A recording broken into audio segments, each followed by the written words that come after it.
car, and I turned on the key. All I could feel were the blessings of the Lord. So many blessings of the Lord. Then I looked at my baby, the way he's smiling at me. All I could feel were the blessings of the Lord. So many blessings of the Lord. Jesus, I love what you do.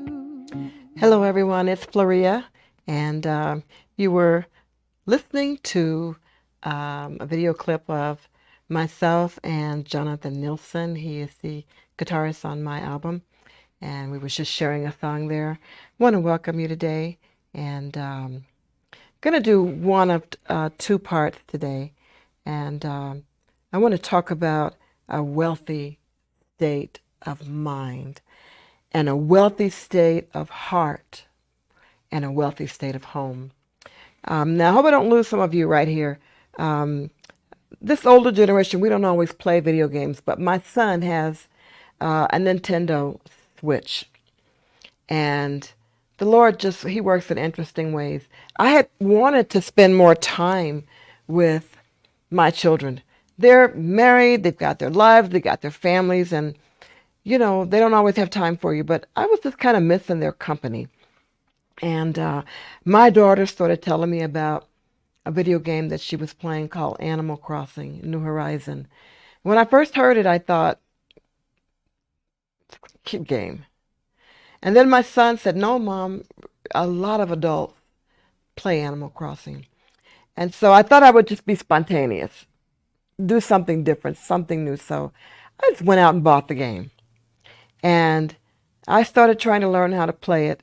And it was an incredibly beautiful thing because whereas I was trying to spend more time with my children and wanting to bring them into my world, having bought the game took me into their world. And so my daughter got really excited about it, and my son was excited about it. So they started helping me to play. They started teaching me how to play the game. And once I learned how to play it, and it is a very adult game, and I was building up my island.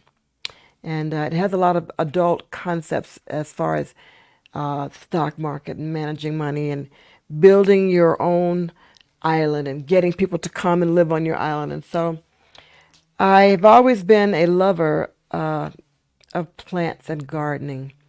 So I began to build a garden on this island. And I was watching as the crops began to bring a lot of money in. And this was kind of an unusual take for the game because most people, there's a lot of design elements in the game. So if you have a creative mind, you like to design, it appeals to a lot of adults. But I kind of took a different way, and I started to just plant lots of gardens on the island. I was growing wheat and corn and pumpkins and sugar canes. And it was kind of fun because you sell them at your country market. And so I started making a lot of money on this island, which made me able to just buy more houses and more different things. And then I was able to buy, luxury cars and upgrade my house and a lot of things. And so I made a joke with my son, and I said, we have a wealthy island. We're very wealthy. We have a lot of land. We have a lot of crops. We've got houses. And you know what? It reminded me of a song that I had written a couple of years back, and it was called A Wealthy State of Mind. And I began to think about wealth, what it is and what it's not. And a lot of times you hear people say, oh, I'd love to be rich. I want to be rich. But I started thinking, I said, you know what? Wealth so far exceeds being rich. If you're an heiress, say, of ketchup, or one of these products, Johnson & Johnson or whatever, and you just have so much money coming in over the hand, you can't even spend it. You're wealthy. And that's a whole lot better than just being rich. So I began to think about that and about the song that I had written. And the song says, I'm wealthy in my mind. I'm wealthy in my heart. I'm wealthy in my home. And that kind of wealth is an inner wealth. And it is a wealth that only comes from God. It's a spiritual state of being. And between that game and that song, and it's funny, another little side note about the game, I just began to see, you know how we always talk about sowing and reaping.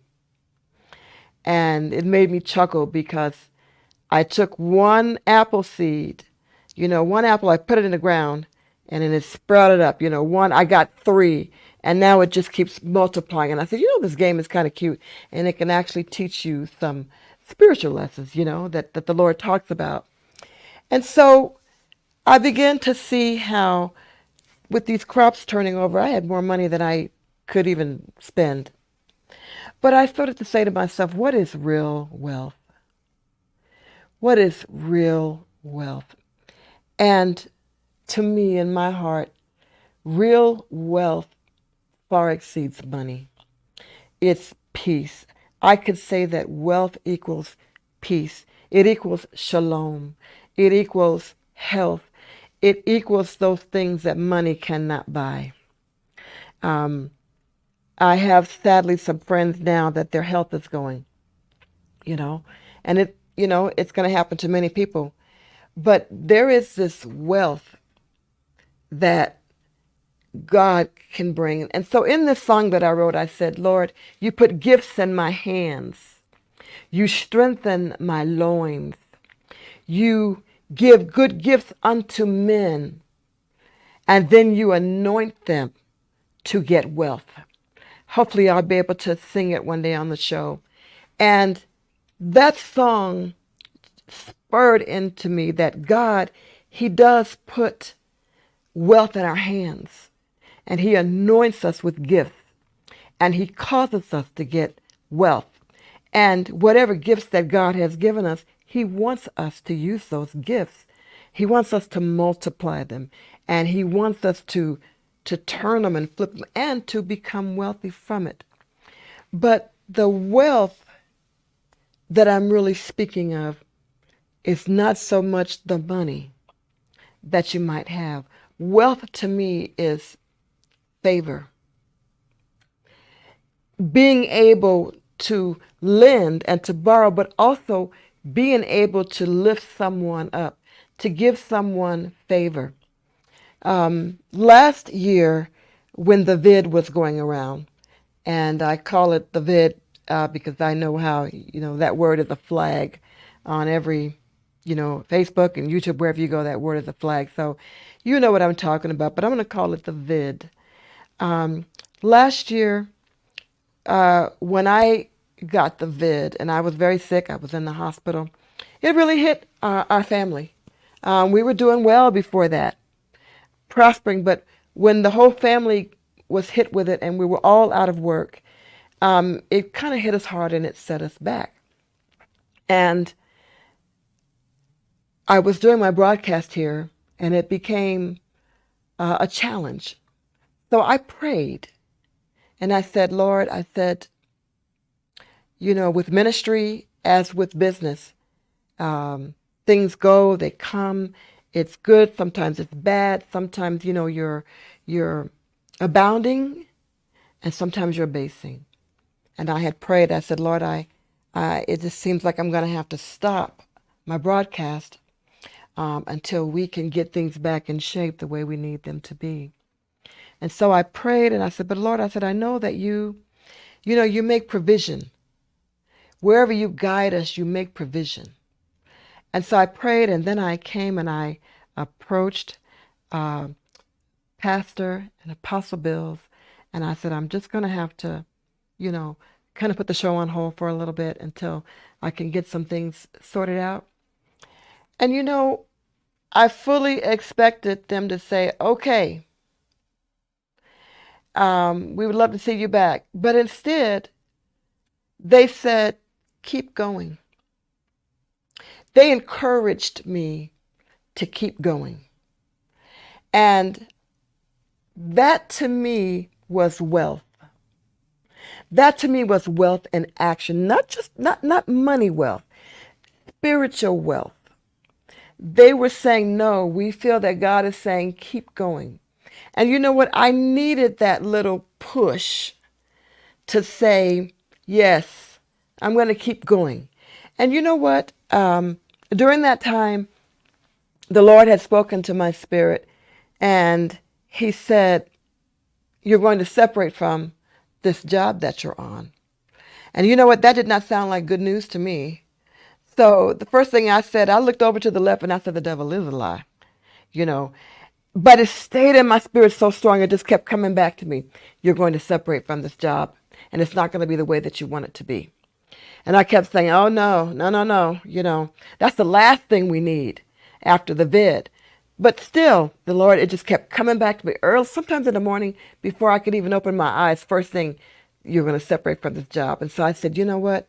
I'm not liking this.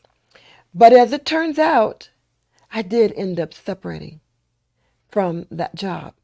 And they ended up laying off the whole department. And I said, Lord, I said, it seems like when you're moving ahead, it's like back to back. But see, what I didn't know is that what I'm going to call wealth was working in the background. Because once that job was gone, I was out there for a week or two, but I went right back and got another job. But this job that God brought was better. It was completely better in all ways. My earning potential went up. I was able to work from home. It was just a complete blessing all the way around.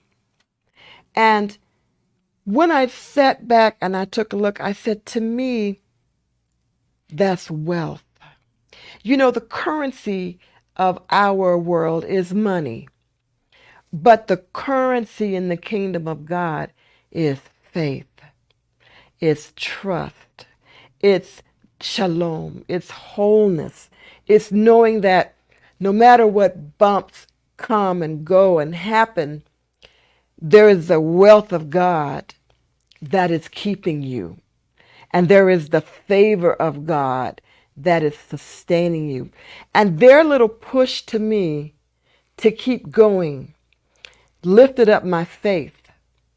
And God turned around and he honored not just my faith, but their faith in me and in God.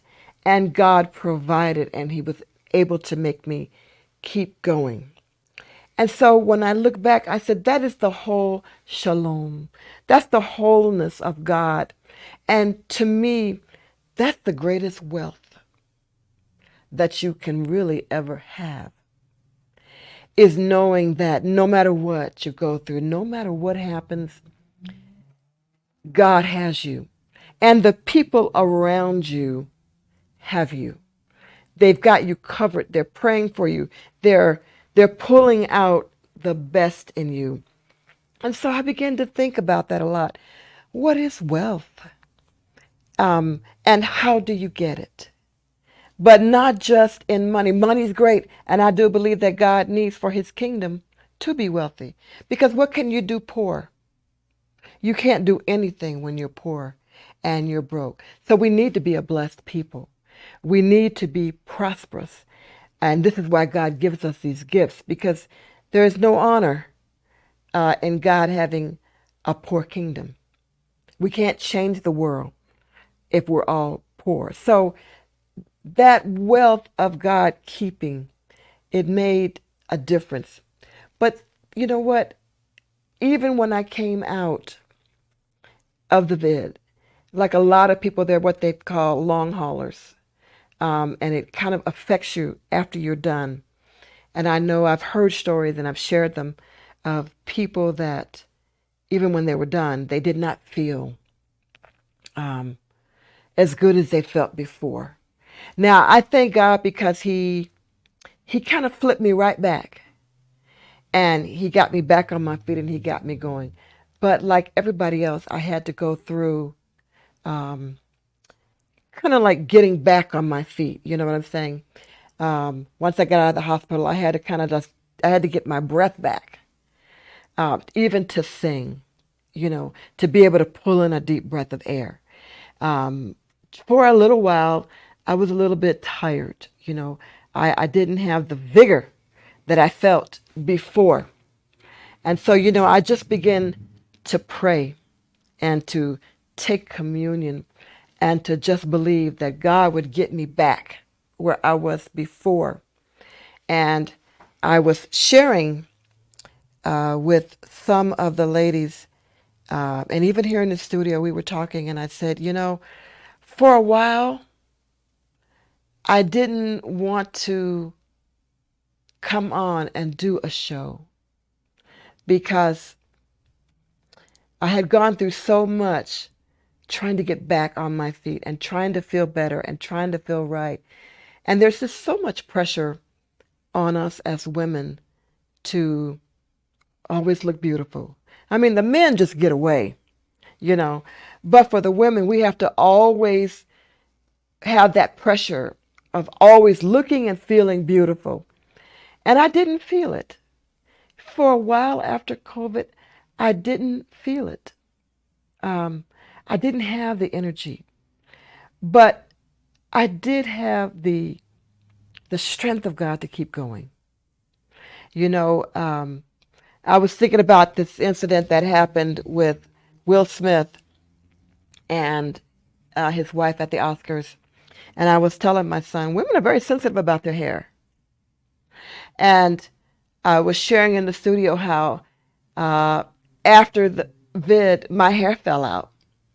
Half my hair fell out, and it was a very sensitive thing. And I said, you know what? I said, I don't want to be seen like that with half my hair falling out, you know. And, but you know what? I began to look at what is real strength and what is real wealth. And that is God Himself. His ability to keep you. And even in the hard times, because things are going to keep coming. They're going to keep coming. And I appreciated that little push from Apostle and Pastor Marie to keep going, because if you look at the apostles' lives, it was one thing after the next. And you can feel sometimes like totally hit, you know? But God has a way of keeping His people, and He has a way of providing for His people. Um, and so I was encouraged to just keep going, to keep rolling, walk, to eat a little healthier. And so for the last couple of weeks, it's just been in my heart. Wealth. We're chasing money. We work all day for money.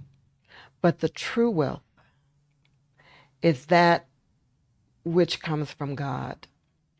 That trust, that faith, that knowing that He'll keep you. Even when He takes something from you, He had to take that job to give me a better one because I wasn't going to let it go. And what I'm trying to say is that the wealth of God, in a general way, made it able for me to keep going. It made it, has it been easy? No. But this is how your faith grows. This is how your faith works. It's another opportunity to trust God. And I'm sure if I took a poll, every one of you out there would say, yes, I've been through this, I've been through that. It's been a hit here and a hit there. But that shalomness, that wholeness, that health, that peace that only God can bring, to me, is the greatest wealth you'll ever have. I know Jesus said to store up your riches in heaven, where it won't rust or mold. No one can take it. But there's an inner wealth. There's an inner peace. There's an innerness where no matter what you go through, I'm going to be okay. I'm going to be all right. And to me, that's rich. That's better than money in your hand. That's the wealth of God, not just in money, but I'm trying to say in the way that he keeps you. You can have a lot of money and it could be taken the next day. You could lose it the next day. But if you got God in your life and his wealth is undergirding you, his peace, to me, that's wealth. His joy, his love, his strength, all the things that he gives us from believing in his word and trusting in him, it's like a blanket of peace. It's just a warm, fuzzy blanket of peace that no price can pay. And so we've been talking, even in my house, about the wealth that comes from God. The wealth in your home. That's what I'm going to talk about in the next show is the wealth in your home. I wrote a song that we've sung on here, and it's called So Many Blessings. And it talks about waking up and you open your eyes and you look at your children and you look at the one that loves you, your mate. You look at the things around you and you see how much God has blessed you. And it's easy to take advantage of it because you're used to your husband. You love him and you're thankful, or your wife. But it's like one day opening your eyes and saying, yes, Lord, yes, you have blessed me and my whole life is wealthy with the things that you have given me, with the love, with the security, with the family, the children. My life is wealthy all around me. And it's a state of mind. You begin to feel wealthy and complete. But it is a wealth and a completeness that is of God. You don't worry about having money and you don't worry about not having money. Why? Because he said in Matthew, 33, he said, do not worry about where you sleep, what you eat, or what you shall wear. Why? Because you're wealthy. You've got a wealthy state of mind because you serve a wealthy God. And that wealth extends into every part of you, every part of your body, your mind, your spirit, your soul, your body. When you go to take communion and you realize all the stripes that Jesus took for you so that you could have healing, that's wealth. It's not just riches, that's wealth. That's the wealth of the kingdom, the wealth of God. When he says, I'll do exceedingly abundantly above all that you ask or even think, that's wealth. That's the wealth of God.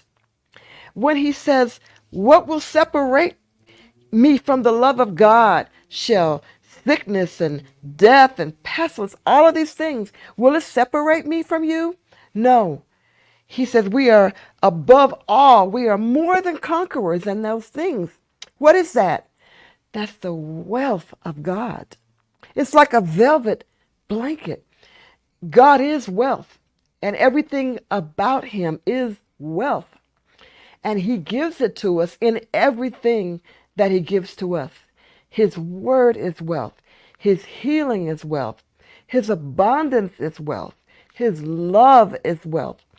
And there's a state of mind where you begin to grow in God.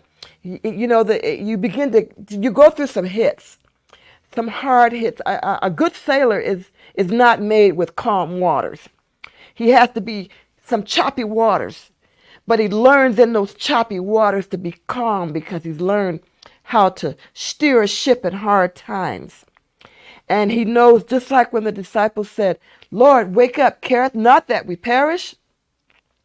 They didn't realize how much wealth they had in the boat. You know, Jesus knew you can't go down because I'm here. And so everything about God is wealth. And what he wants from us in the kingdom as we grow is a wealthy state of mind. The state of mind that says, you're going through now, but we're praying for you. Keep pushing. And then God comes through where he says, when any two shall agree between themselves, he says, I'll do it. That's wealth. That's the wealth of God in action. So everything about God, that state of mind, it's a wealthy state of mind.